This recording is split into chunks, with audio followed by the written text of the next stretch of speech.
everybody. Welcome back to The Variable. My name is Russ Clough. Thanks for joining us. If you haven't come across this question yet, you're bound to at some point or another, and that is, how do you handle a project when it's something that you've never done before? Don't get me wrong. I'm not a fan, nor would I suggest that anybody ever pad their resume and be untruthful about their background, nor do I think it is smart to sit down with a client and tell them stuff that isn't factual or somehow fabricate experience that just isn't there. That's not wise. But there is going to come an opportunity in your career, if it hasn't already, where you're going to be asked to do something, or you'll have the opportunity to do something that you've never done before. Metaphorically, all of us are going to punch up at some point, and that's an opportunity to grow as a design professional. How do you make sure that you don't look like an idiot? And how do you instill confidence in your potential client that you guys are capable of doing it? Well, hopefully you have a good rapport with this person already. Hopefully you've used, as we suggested in our previous videos on the channel, you've used multiple points of interaction to establish a rapport, to build a relationship. So this isn't your first time talking with them. They know who you are, and they have good feelings about you and the work that you've done in the past. I know that we have a tendency when we're uncomfortable and we're in a situation where we aren't really familiar with things, that we have a tendency to want to open our mouths, when in fact the right thing to do is to close it. If you guys aren't familiar with the famous Chris Do, I highly recommend you go check out The Future, his channel. He suggests this numerous times, and I echo it 100%. When it comes down to building a relationship and instilling trust in a potential client, you need to ask questions more than talk. When you go into a doctor's office and you sit down with a doc, they don't talk about the grades that they got in med school. They start off by asking good questions, which helps drive a solution. Nobody expects the doctor right off the bat to come in the door, look at you, and know exactly what's wrong. Maybe sometimes, but generally, they have to ask good questions. And none of us think that they are somehow incompetent or stupid because they started off by asking questions. So likewise, when you're going into these first meetings and you're testing the waters on whether you're going to be able to do this job or not and win this client, you need to ask great questions. Now that's a whole topic in and of itself, but really the point that I'm driving home here is that you guys need to pause. Silence is not the enemy here. Don't get confused. I know that we have a tendency to want to fill the silence when we're nervous. Slow down, take your time, and ask questions. And that will help drive a number of the decisions that you're going to make during the design process to execute this project, hopefully really, really well. And you'll be able to add it to your portfolio, and it'll be another win. So, food for thought for you guys. When it comes down to doing something that you've never done before, the secret sauce is shutting your mouth and asking questions more than it is talking about yourself. The smartest person in a room isn't the one who speaks the most. It's the one who listens and asks well-articulated questions. There you go. So, stick around after this brief commercial break. We'll be back and we'll be introducing today's guest speaker, so don't go anywhere.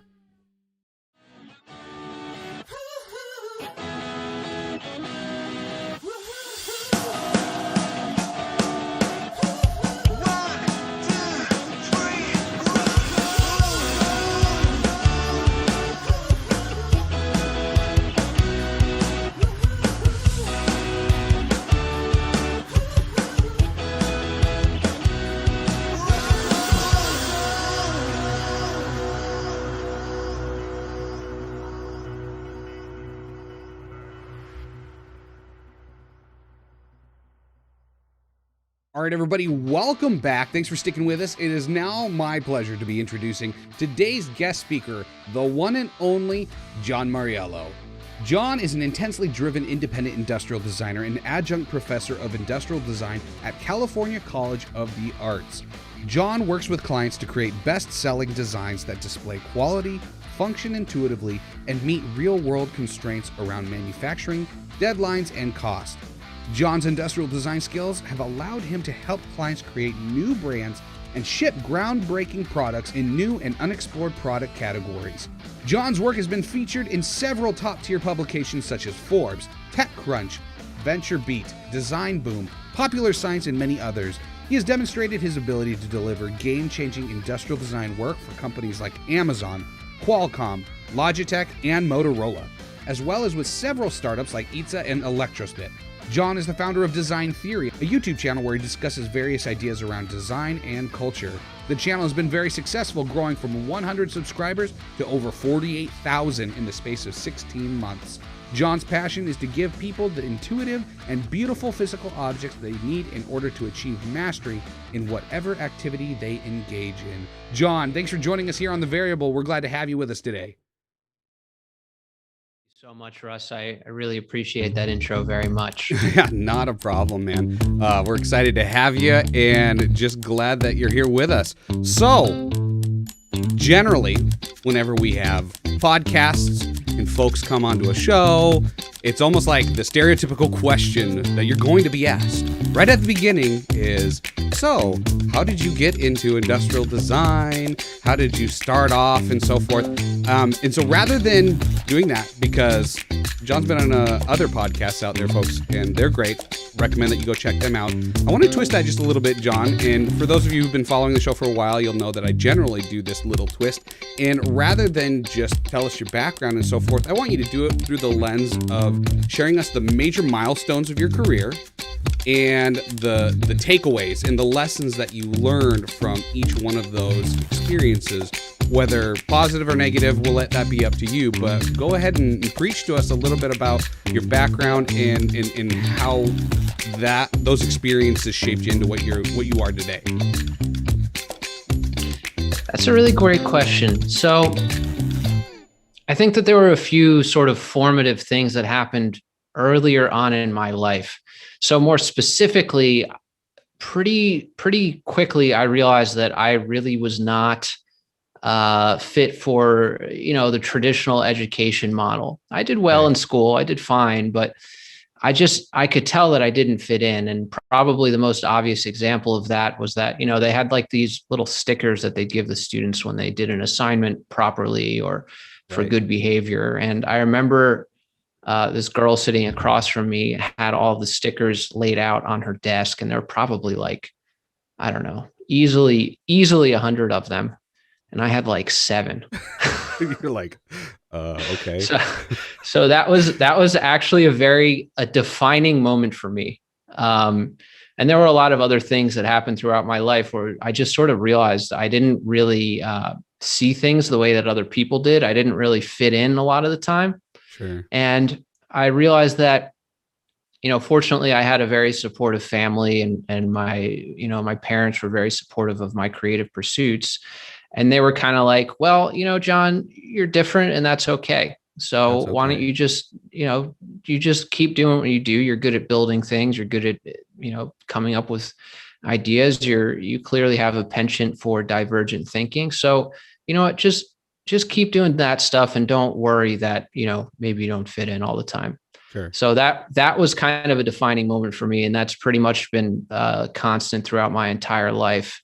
I mean, I remember so that's sort of like early life. And then professionally, or I guess in school, it was really tough for me because I had one professor tell me that I was essentially wasting my time, his time, and the students' time in this critique. So that was not very nice. Sure. And that really stuck with me. And I still remember the professor's name and everything. So I'm here now. He's probably not watching, but yeah, I'm here now.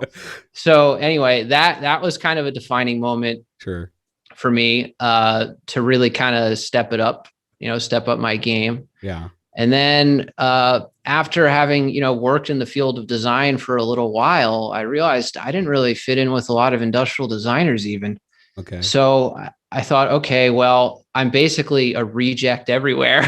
Oh, no.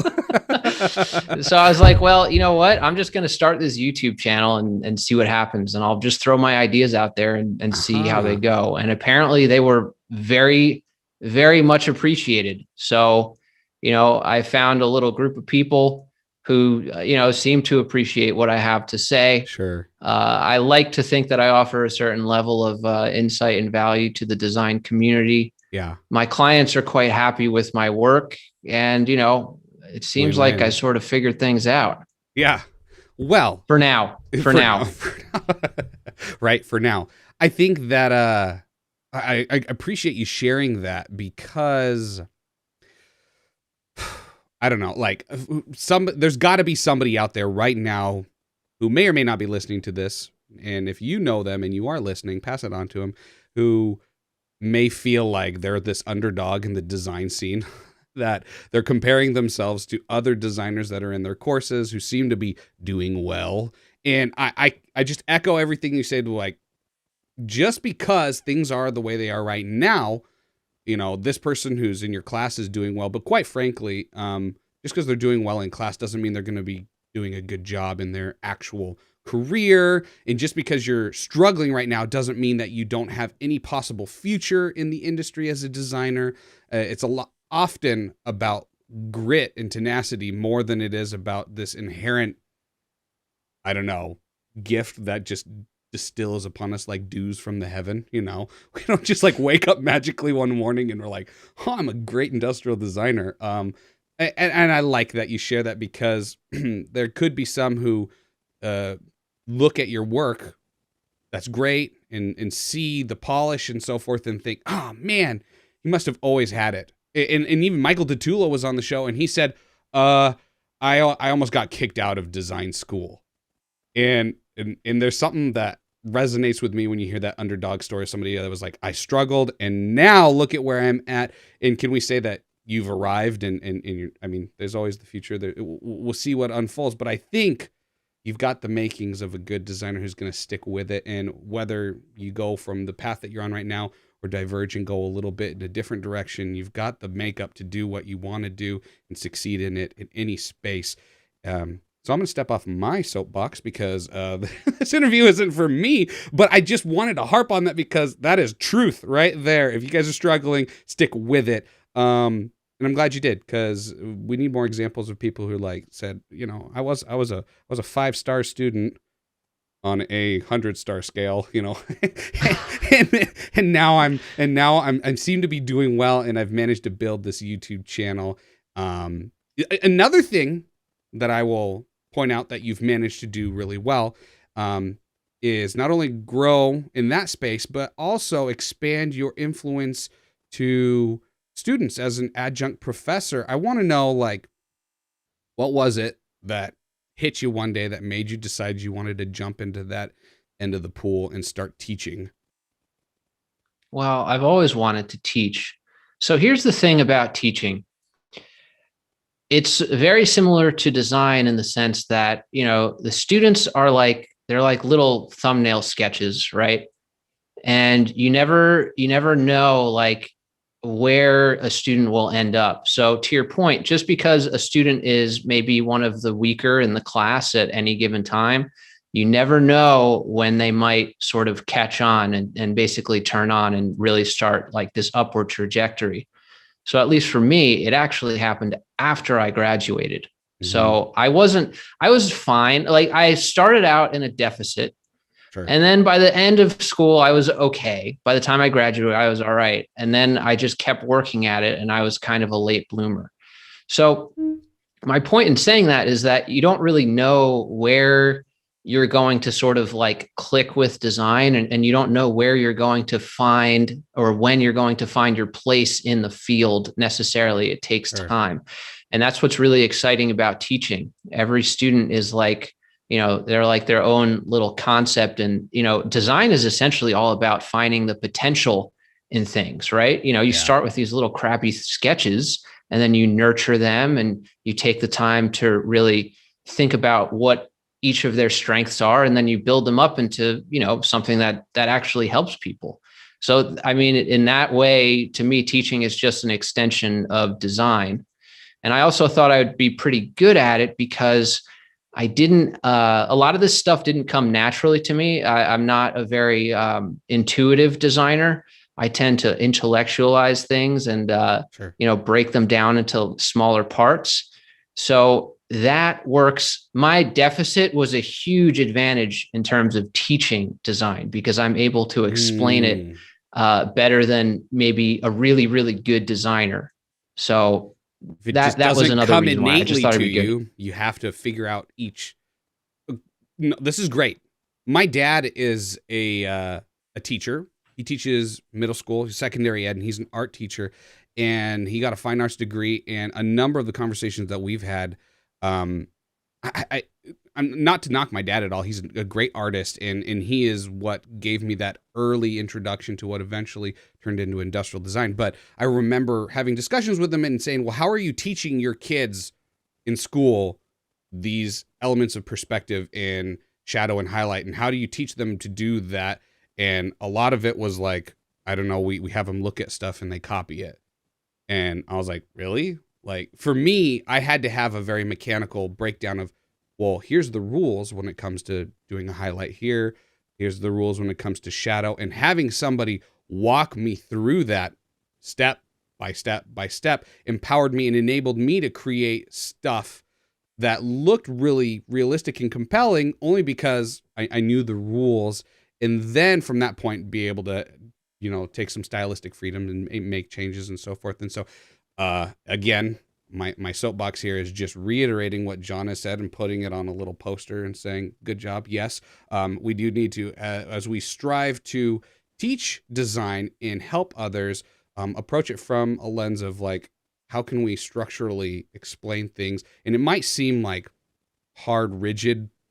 It's not fluid at first. You're doing it very step by step, geometric, and then that turns into a very ergonomic, fluid experience for people. But if somebody's struggling with that, kind of milk before the meat and the potatoes kind of a thing. I don't know. Maybe that's another bad dad metaphor that I keep pulling out. But I like it. I like it a lot. Okay, John, you've worked in a number of different firms and have shifted focus, and now you're flying solo. And I'm glad to hear that your clients are happy with your work, and it seems to be going well. You do it in tandem with regularly creating content for your YouTube channel. What was it that, like, if you don't mind sharing, what was it that made it so that you decided to make that pivot and go off on your own, and share with us some of those experiences? Because I mean, there's going to be students who are struggling to get a job, who are tantalizing, or they're thinking about, oh, well, maybe I'll just start my own freelancing thing. And it has its, and I won't say that that's not possible. People do it. They graduate and they start freelancing right out the gate. But there's obviously some things that you've managed to do right to keep yourself going up to this point and find the success you've had. So why don't you share with us some of those experiences, maybe some of the hurdles and what you've managed to do to get where you're at with freelancing for yourself. Okay, so here's the thing about freelancing. If you're a recently graduating student, even if your work is very good, it's not really going to matter unless people know that you exist. So Ooh. the YouTube channel initially was really just a way for me to collect my thoughts on design, and it still is. But I think it's really important to think about, how you're going to market yourself and, give yourself some credibility.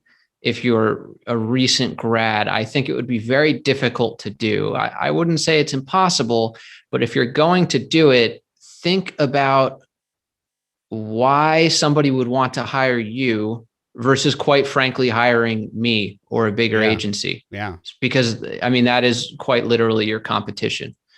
So, I mean, you probably have something that I don't have. I'm certain that you do. You just need to be able to know what that is and articulate why it's valuable to a client. Mm-hmm. And unless there's a specific example, it would be hard for me to say what that is. But Sure. what you said before, like what Chris Do says, sometimes just asking questions is the best way to figure out what the client needs. And then from there, you can say, okay, this is what I can offer this client that other people cannot. Good. Yeah. It's challenging to establish that reputation right out the gate. And so that's why I almost, not that it's impossible, should they want to do that. If you got some student that you're working with, if you're a mentor, a teacher who says, I'm just going to freelance right out the gate, I wouldn't like crush their dreams, but paint a realistic picture of the struggle of, and how challenging it can be is likely appropriate. And probably some of the key, not probably, definitely some of the keys to being successful, not only as a freelancer, but as an industrial designer or just a creative designer in general, are the topics that you and I discussed on the call before we jumped on this interview, John, and I want you to definitely expound on that. So if I were going to like entitle this next segment of the show, Wisdom from John is Formula for Success as a Designer. And wait a second. I don't want to say that I have a formula for success for anything. I just want to make that very clear. That's your title, not mine. You're very humble. I'm entitling that. So these are the formula. These are very important things that you should focus on. I want to get straight to the meat and potatoes. We waded through all the milk stuff, and now here we're getting down to it. And I took artistic liberty in calling them the formula for success as a designer because, I mean, truthfully so. Here, I'm going to list them off. You say, in one of your videos, you talk about form, design language, and visual storytelling. And you say, these skills will define your ability to get a design job and defend your design decisions to clients and other stakeholders. So nailing those things down seem like essential elements to being successful as a designer. So in that sense, I think it's formulaic, but we'll let you go on with that. First topic being form, which I think is great because we did have an interview with Scott Henderson. We talked a little bit about this, but I am anxious to hear you expound on it just a little bit more. Scott Henderson, we had an interview. We talked about flow, and he basically explained how flow is that secret sauce, the element that makes it so something looks good to us and it resonates with us. And the thing that he points out is like, if you take, we say form follows function. Okay. Form follows function. Yes. But if you take something that is completely arbitrary, something that has no real function per se, so like art in like a museum.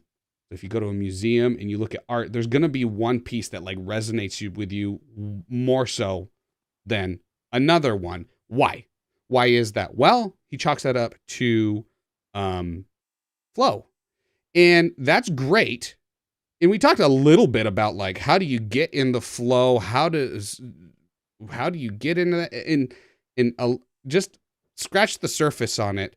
And I guess we can say that flow is that thing that makes one product look better and makes it so we like its aesthetic more so than the other. But what I want you to do is take it a little bit further and then say, or tell us, how can someone improve their concept of form and develop more compelling designs? How can we demystify some of this flowy form development process? Can we make it a little bit more structured, like we kind of talked about before, where it's geometric before we get into this fluid or liquid kind of a thing that we grow into, because right now it's like either you got it or you don't. You know what good form looks like or you don't. But I'm going to let you teach us a little bit here. How can we improve our concept of form and make our work better? Okay, so first things first, because this is titled Formula for Success, my advice for anyone would just be like, be real. So you'll know that when you see it. Don't try to impress anybody. Many people aren't going to appreciate you, and that's okay. I don't want to trivialize the usefulness of having a large social media following. I don't want to do that, but it's important to note that, and it's also tricky because there's a certain theatrical nature associated with having these kinds of conversations on a podcast. And I think people sort of realize that. But if you can be genuine in the way that you speak, that is going to help you way more than anything else, honestly. So that's the first thing. In terms of form development, I think I think it really comes down to just learning the fundamentals and thinking about things. So I actually have a course called Form Fundamentals that talks about this. Yes. But, just as an example, the eye is drawn to contrast, right? And that is an evolutionary adaptation. It's to find predators, but there's also like little things that you can learn about our evolutions and adaptations that can kind of help to steer you in the right direction in terms of how to express something in a product. So one thing that I was reading about recently is that the reason why humans actually have, very large sclera, the white part of your eye, and very dark irises or pupils, is because it provides a high level of contrast. So you can always see where somebody is looking, basically. You're very, very much attuned to that. You can tell that from, 20, 30 feet away. And because of that, that helped humans sort of develop and understand others' intentions. So that contrast story can be applied to a lot of things in products, for example. So if you want to call attention to a button or an important feature, now you know exactly what to do. Go for that contrast. And there are different kinds of contrast. There's, color contrast, which is in relation to the eyes. There's proportional contrast. There's conceptual contrast. I think I mentioned this in one of my videos, like combining fabric plus car equals the BMW Gina concept. So that would be my advice. Like, try and figure out some of these somewhat universal truths about the way that people see the world, and then figure out how to apply it practically in your design work. Okay. That was good. Good advice. The second thing, appreciate that. Thank you for sharing. Definitely good takeaways for people to think about when they're approaching form, because it's like, that's a good way to demystify some stuff. Once you understand that a lot of the decisions can be made to create contrast in those various forms, color and like you mentioned, then we can also improve. We can immediately apply that to our work to see instant improvement, rather than just say, like, keep practicing and eventually you'll get the hang of it. Because it just rubs me the wrong way. You hear somebody's like, I don't really know how to articulate how this doesn't look right and this form is bad, but keep practicing and eventually you'll get something that looks better. And I mean, there is an element of development that is important. The struggle to get into the flow can help us yield a better result. But I like that that's a specific thing. Take a look at your product that you developed, this concept. How's the contrast in all of those different respects of contrast? And analyze it and see, okay, what can I do to improve that? All right. Second thing that you mentioned in our formula for success is design language. So tell us how we can leverage design language to improve our ability to get a design job and better defend our design decisions to clients and other stakeholders. Okay, so first things first, I want to talk a little bit more about this. You mentioned, the importance of, or did you mention the clarity? You said something, but I can't remember it now, but it made me think of this. Okay. So the more clear your thinking is behind your design work, the better your execution is going to be. Yes. So there's often a very strong correlation, not always, but there's a strong correlation between designers with good ideas and designers with good technical skills. And I don't think that's by accident. I think if you have a clear thought in your mind about what your design needs to do and what it needs to be, and you have the ability to clearly articulate it, I mean, you're just going to have a leg up on everyone. And, that alone is sort of a defining thing. If you have a client that says, I'll know what I want when I see it, that's a big red flag. So you either need to help them articulate what it is that they mean and be very specific, or you need to run away as fast as you can because that's going to be really, really important. You got to bring clarity to their thinking.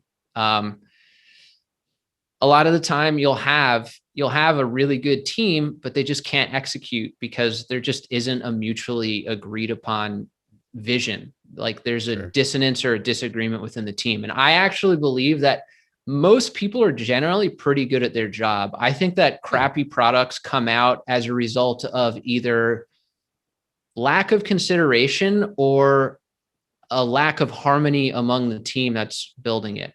If there's harmony in the team, there will be a clearly articulated end product. A product is just, a design is just like, an end product of a series of good decisions and sound thinking. So every single detail and aspect is going to make sense.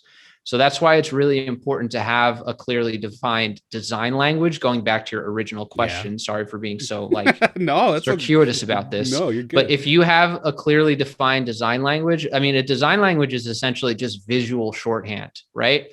So Okay. in the same way that, we use our eyes to try and understand people's intentions, where people's eyes are pointing. The way that a product looks is visual shorthand for how we think it should perform and whether we think it will basically be sensible for us to purchase it, if it's going to basically Mm-hmm. perform the way that we want it to or expect it to. So that's why design language is so important, because that first impression is so critical to the way that you're going to react to a product. And it does inform even the function in a certain way. You Sure. mentioned form follows function. I'm pretty sure it was Frank Lloyd Wright who said that form and function are one, or something to that effect. Because if you enjoy the way that a product looks in some sort of weird psychological way, you're going to enjoy using it more, and you'll sort of be more open to the possibilities of how you could potentially use it. There will be more affordances for the object, and it actually will function better. So they're all kind of intertwined, which is kind of Yeah. interesting. But I hope that answers your question. I think so. Lots of great takeaways from that. Even, give yourself some credit here as we went off and discussed clarity and how that impacts work. Like it's imperative to be clear and be able to also collaborate with people to make the end result the best as possible. And you're right. I think I agree that nobody purposely doesn't do their job well. People are generally capable, and if there is some way that we've dropped the ball in a final product, is likely due to a lack of clarity and a lack of coordination between different parties in the development process. Okay, the final thing in our formula is visual storytelling, which we've kind of like dipped our toe into already as we've discussed these aspects of design. But my question for you is, what specific things have you done to develop your visual storytelling skills? What variables make up the scaffolding of a very well told visual story? I would say it's a clear understanding of the user is probably the most important thing, because if you do your research, you're going to understand what their hopes, dreams, motivations, intentions are. And then from there, it's basically just giving them the product that they need to perform whatever task. Okay. So in terms of how to formulate a visual story, it starts with understanding the user. Okay. Then it comes down to telling a story that's going to resonate with them. So for example, I mentioned like something that would resonate with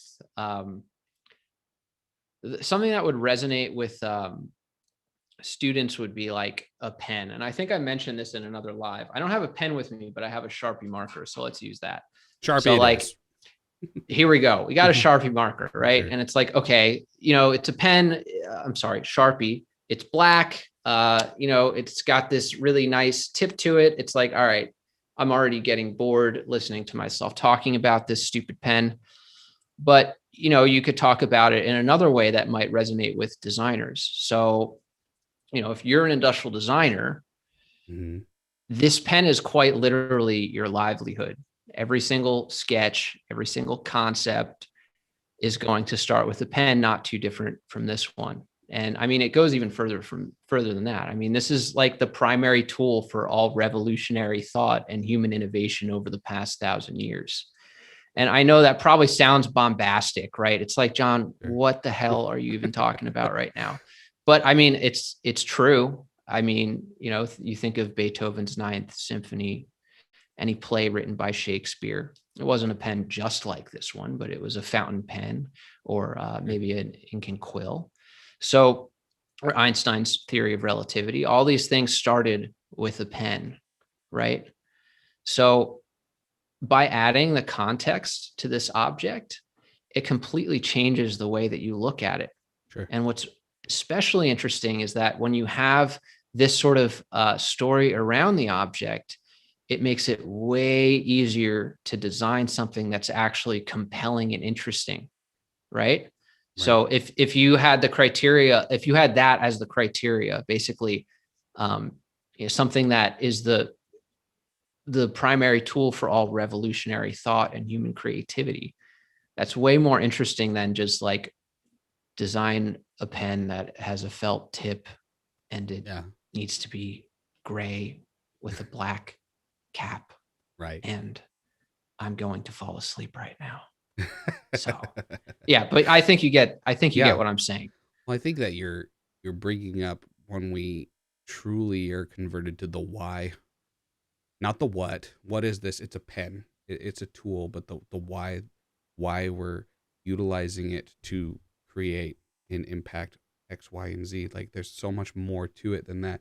And the clearer that we understand the needs of the user and how this product can impact someone, further down the line, that will change the way that we approach our visual storytelling.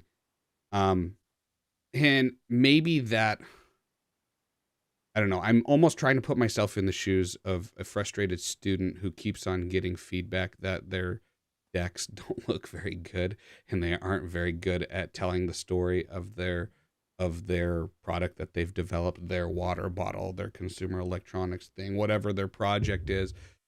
And excuse me. So for me to be like, you need to understand the user better and the impact of your product and sell that in the story and tell that in your presentation.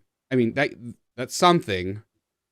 I'm like, it's not very clear, is it? No, I'm like, is there something It's not else? very actionable. Like, as far as actionable things, I think I say on the show over and over again, take a look at each one of your slides and it should be telling a story. And if you pull it up and I show it to you and I say, John, what do you see when I show you this?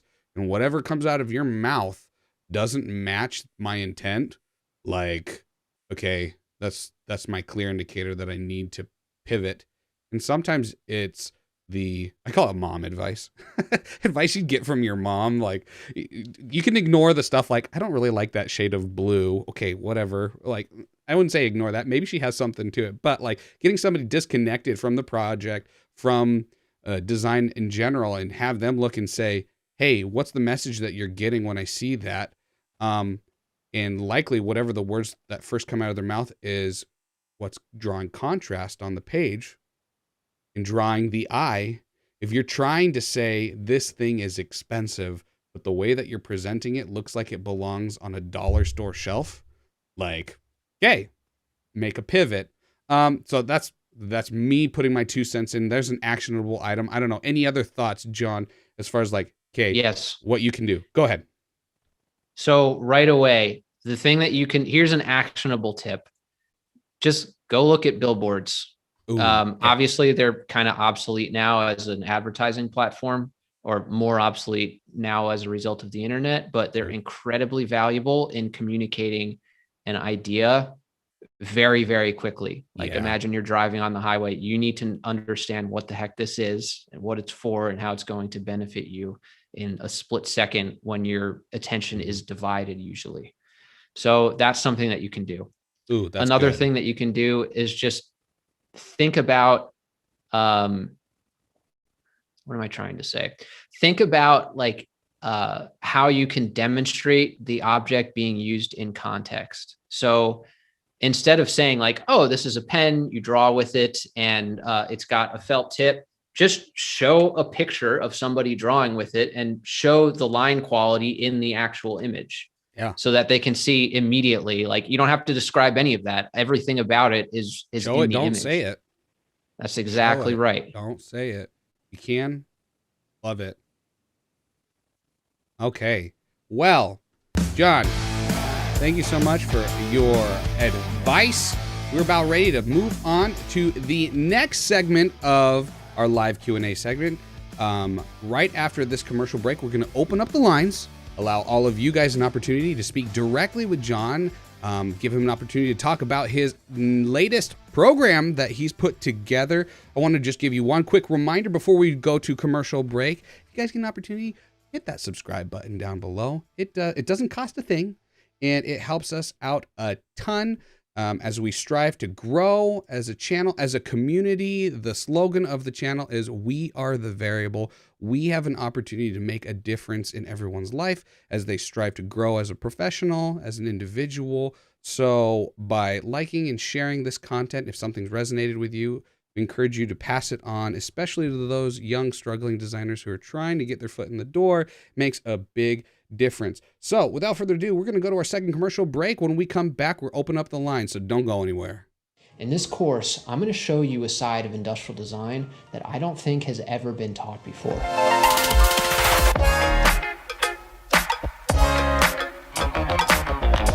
Maybe you're a design student, a recent grad, an entrepreneur, an engineer, or maybe it's your first step into industrial design.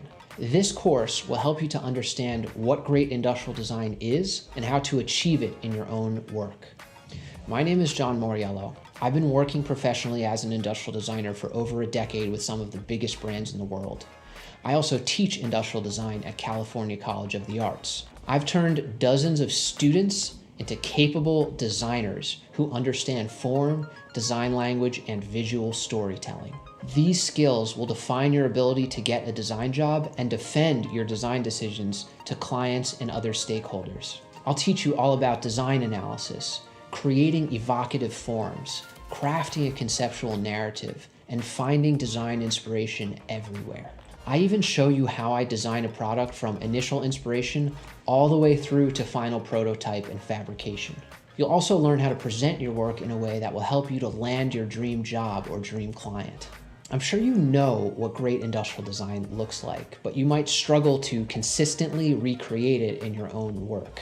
I know that frustration. I've been there before. There was no formal process around understanding and applying the principles of great industrial design and visual storytelling. Developing my teaching process came down to thousands of hours of cold, hard analysis. It was a slow, grueling process that took over a decade. I learned the hard way, so you don't have to. Everything I've learned, perfected, stolen, and understood is in this course. And if you want to learn how to unlock your full potential as an industrial designer, this is the course for you. Go check out industrialdesigntheory.com if you want to learn more. Thank you so much for your time, and I hope you have a great day.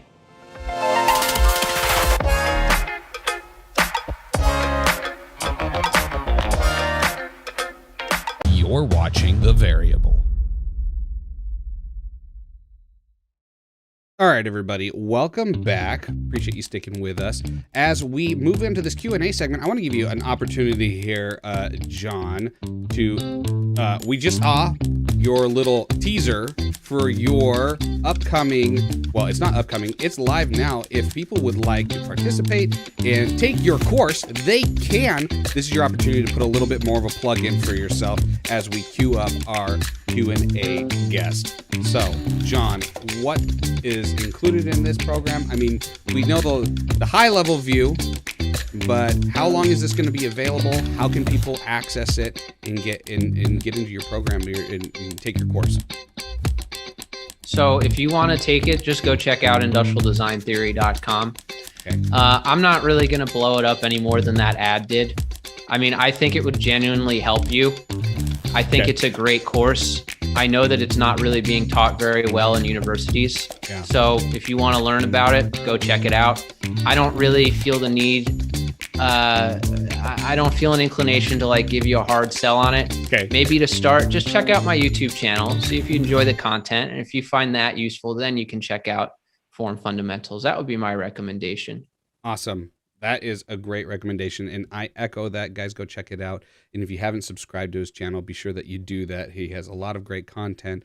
A lot of the design analysis stuff is just super good, and the production value, super great. Okay, so I'm going to open up the lines. We've got Justin Adliff, who's here with us today. Justin is a longtime veteran of the show, keeps popping up here and there. We're glad to have you here today. Justin, let me see if I can get it queued up so you can see it. Boom, there you are, Justin. Why don't you shoot us a question real quick? Yeah, front and center.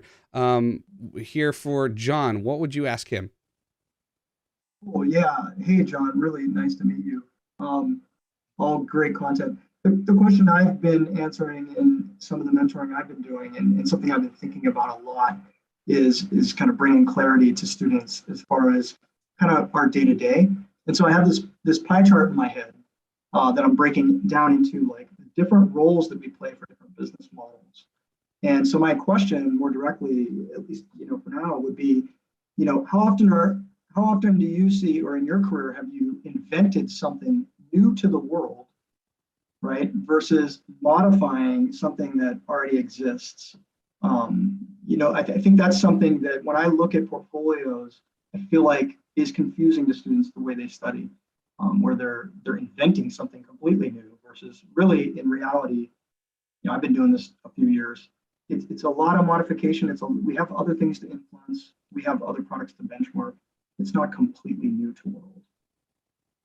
I mean, I think it depends on how you define completely new. I mean, is anything completely new if we want to be super pessimistic about it and cynical? But I think there actually is a benefit to doing a more evolutionary product in a portfolio, simply because there is far less explaining that you need to do. And you have to remember that a hiring manager only is going to spend about half a second, maybe a second per page. So if they just understand like, oh, it's headphones. I know headphones are incredibly cliche as like a student project, but it is sort of like a nice platform to show your skills and perspective as a designer. I think you should probably have a little bit of both, something that's a bit more experimental, but also some products that are sort of like established kinds of platforms like footwear, headphones, stuff like that. That would be, I don't know if did that answer your question, Justin? Yeah, I think it's solid advice. I like it. I think I've seen students struggling. I always joke and say you're trying to solve World 100 in 10 weeks, but just starting out with something familiar and building on the shoulders of that product, it's just a smart strategy. But I didn't think of your angle, where it's just also easy on our end to relate to it quickly and actually see the contrast of what you contributed because we know the legacy. Yeah, it's solid. It's really cool. Yeah, that's an interesting question. Mm-hmm. I don't want to ever curb a student's ambition. Right. So I would say if you want to do the crazy thing that saves the world, I mean, you're probably not going to pull it off, but who cares? I would encourage you to at least try it. I would never want to curb a student's ambition. So I want to make that very clear. Yeah, 100%. It's always that matter of if they're not successful, like 3 weeks has gone by and they're, you're like, how do you scope them in? And how do you kind of explain to them kind of the reality of what we're going to do when we kind of hit the field without like slowing that down, actually, with just kind of empowering them, like some very small innovations, really small, are really profound. And that's enough, right? It's enough. Yeah, absolutely. Cool. That's a great point. It is very, you don't have to make a huge change. You don't have to save the world. So it's a really great point. I appreciate you bringing that up. Thank you. Yeah. Cool. Well, we are going to shift on over now. Thank you, Justin. Appreciate you participating. Brandon. Oh, sorry, Dave. Is this Dave? Let me look at It's Dave. Hi. Sorry, I'm looking at my lineup. We have a Brandon on as well, but we're going to open it up to Dave right now. Dave, why don't you ping us with your question and open up the discussion here? Dave is also, I want to mention, Dave is a regular on the Discord channels, both Minor Details and Design Theory. So check them both out. He's got some great insights And, he's just a really smart guy in general. Well, So thank you, Dave. Yeah, we're honored to have you with us. Thanks. First time or long time listener, first time caller, as they say. Anyway, so my question is about storytelling in the way we present our work. And that's always been something I've struggled with. I come from design, from a problem solving and form sort of engineering object side of things, and not the softer skill side.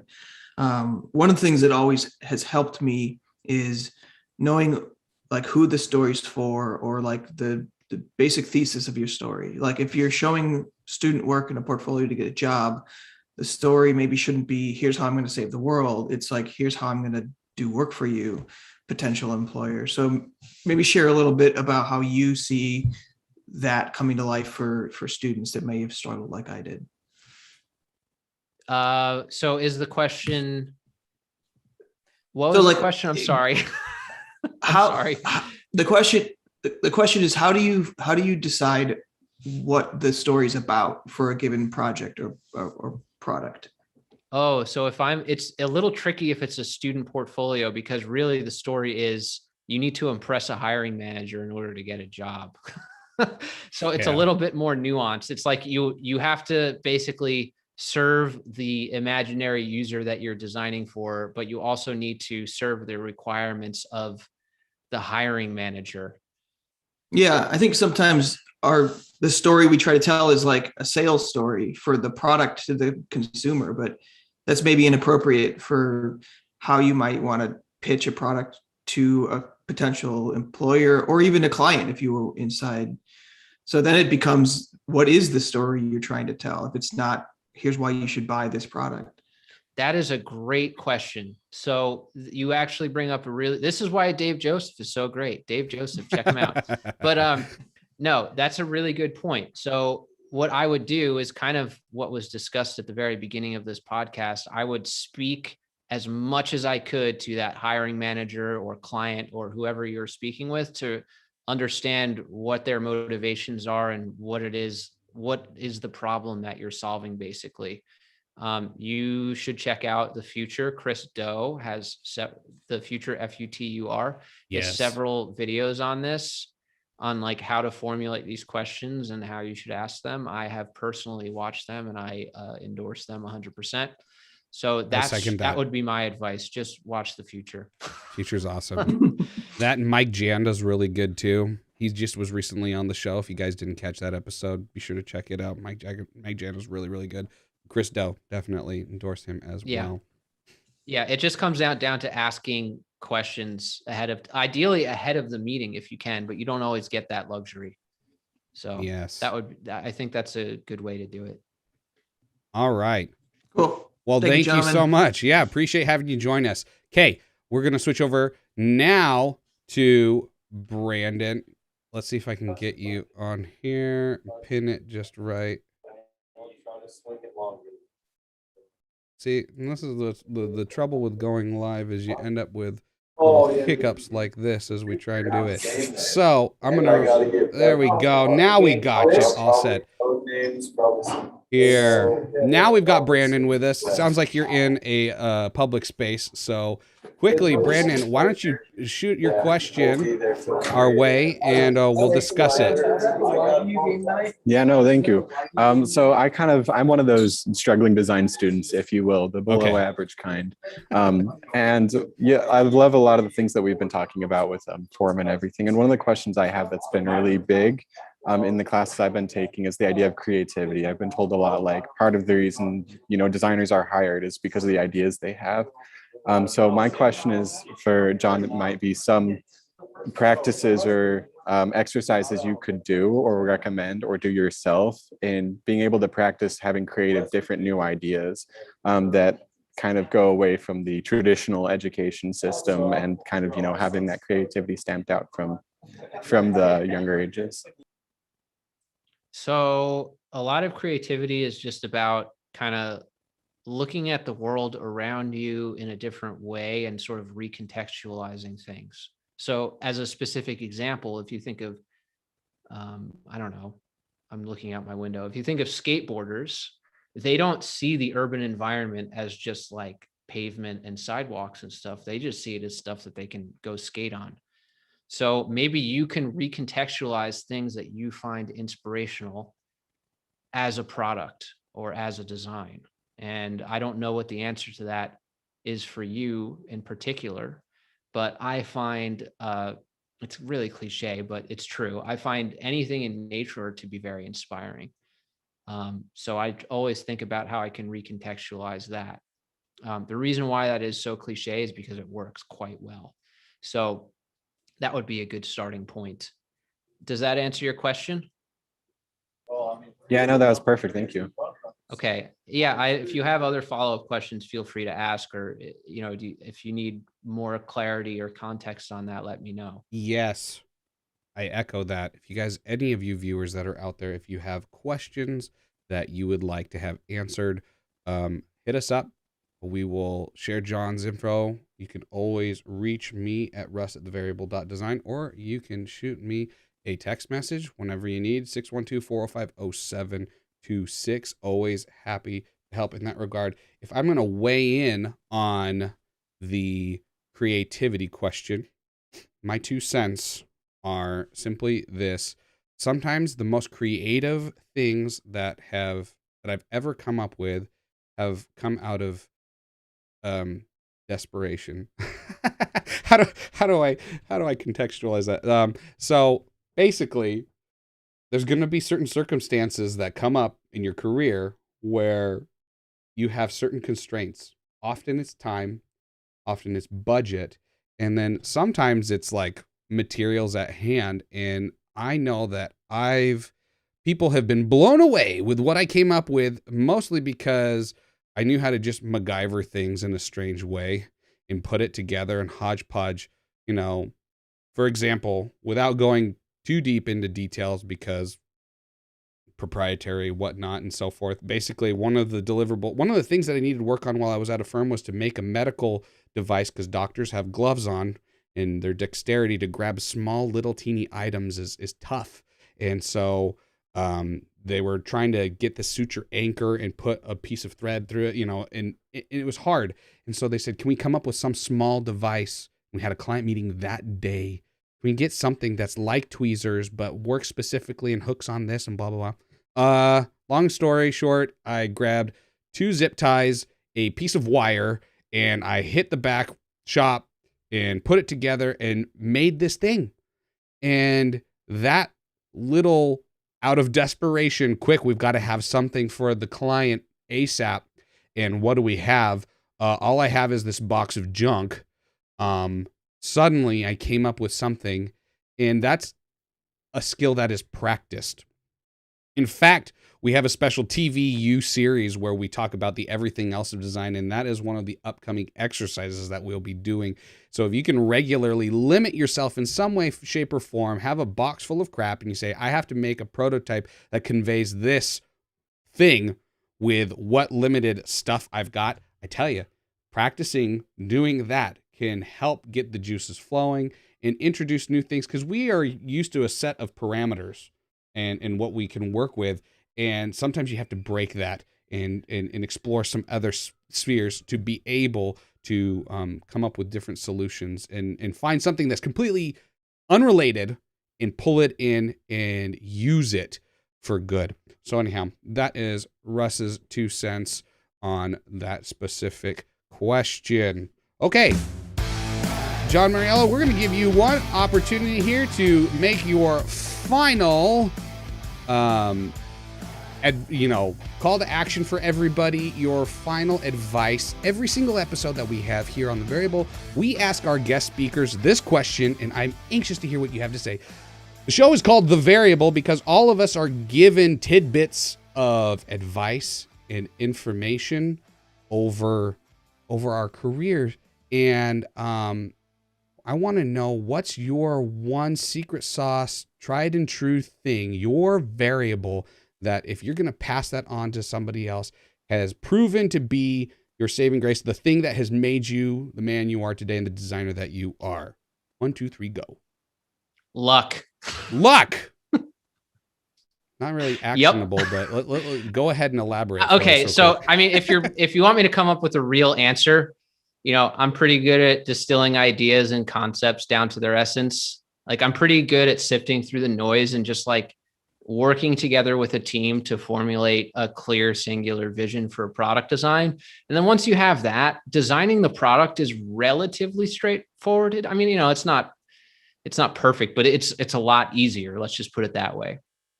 Sure. Somewhat related to that, I also am very comfortable with putting myself out there. Like I'm totally okay with falling on my face in the mud in front of everybody, and I don't really care. People are really, really like overly self-conscious, especially the reflective designer type.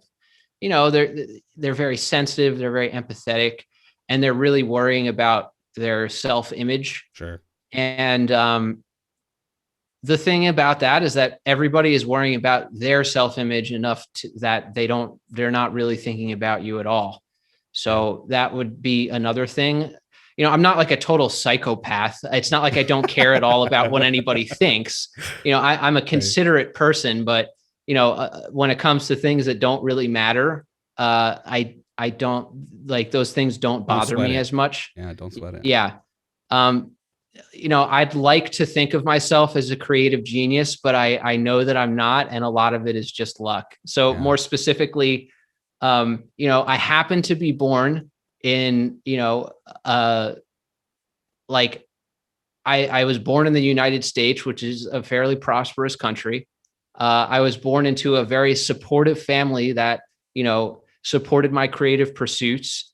And that honestly is probably the biggest thing that I attribute my success to, just being lucky enough to be born into a loving family, honestly. So I still think it's luck, but hopefully those other things help you if you're maybe not in that situation. Definitely. Well, there you have it, everybody. Advice from the great John Mauriello. We appreciate you joining us here on The Variable. Appreciate your advice. Like I said before, guys, please reach out if you have any questions. We appreciate you. As part of the perks of joining our Patreon, you go to www.patreon.com/thevariabledesign. You can make a contribution. Often our guest speakers stick around after our live broadcast, and we open up the lines and you're able to talk with them just for a little bit more. So John, if you're able, no pressure, you're welcome to stick around, and we will close this out and we can have our little private powwow. But thank you, everybody, for your continued support. Thank you, John, for joining us on The Variable. We are grateful. Wait. Before we shut down the live broadcast, somebody asked a question on the YouTube live. They asked, what do you think about iterative design based on others' work to learn how to design certain styles? I think it's fine. Just don't pass it off as your own work. I didn't mean to interrupt your whole thing, Russ, your whole flow, but I wanted to make sure we answered that. And another person asked, I'm still waiting for John's guaranteed steps to success. Yeah. Sorry, it's not happening. And then somebody else asked, to be an inventor, do I have to be great at science? No, unless it's science related. Unless it's science related. Russ. No, that's good. And I appreciate you when you're running and hosting a show. It's kind of like juggling chainsaws as you're trying to address all of the technical aspects of it. And I appreciate you being diligent in addressing those questions for our viewers. We do appreciate you, and we want to make sure that people are getting their questions answered when they participate online. Anyhow, to wrap things up, thank you guys again so much for supporting the channel. Please share it and subscribe. John, thank you for joining us, and we wish you continued success as you continue to grow your channel, sharing awesome content with us, and creating great design work for your clients.